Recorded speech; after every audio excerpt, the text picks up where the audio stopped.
bigay mo kay Princess. Magmerienda kayo. Princess, merienda ha? Salamat po, Mamo. Ano ba kasi nangyari? Ba't nakulong kayong dalawa dun? Wisit naman. Ba't ka nababwisit? Hindi naman ikaw yung nakulong. Kahit paano, bad trip kaya. O ano ba kasi nangyari sa inyong dalawa nung saber ugok na yun?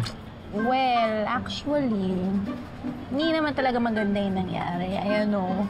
Pero, parang may maganda namang naging resulta. Ano? Nakapag-usap kami ng masinsinan. Nakapag-open up siya sa akin.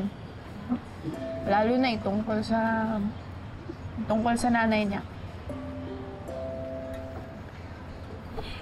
Naayos mo sila? Galing mo naman. Di ko alam, pero ramdam ko kahit paano nakinig sa akin si Xavier. Lahat naman kasi tayo nagkakamali sa buhay. Minsan, hindi na mahalaga kung sino yung tama, sino yung mali. Ano mahalaga? Magpatawad.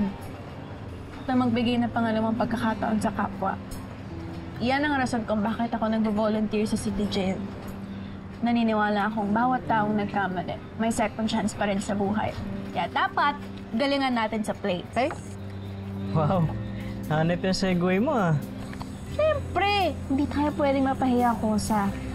Lalo na at bibisita yung bureau. Oobserbahan daw nila yung mga programa natin. So, doon nila malalaman kung talaga bang effective yung mga proyekto natin. Kaya hindi tayo pwedeng pumalta. Oo na. Memorize mo na ba yung mga lines mo? Ako pa ba? Excited na nga ako sa araw na yun eh.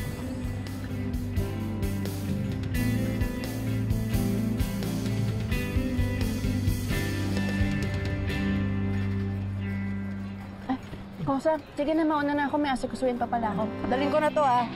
Sige na. Ingat. Ingat ka sa. Mamu, bye-bye! Bye, Princess!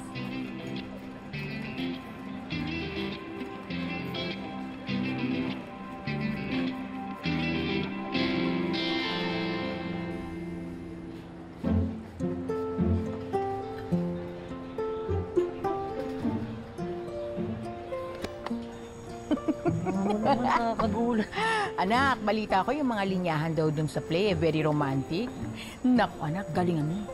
Baka ito na yung pagkakataon mo para masabi mo ang nilalaman ng puso mo kay Princess. Mamo talaga. Eee!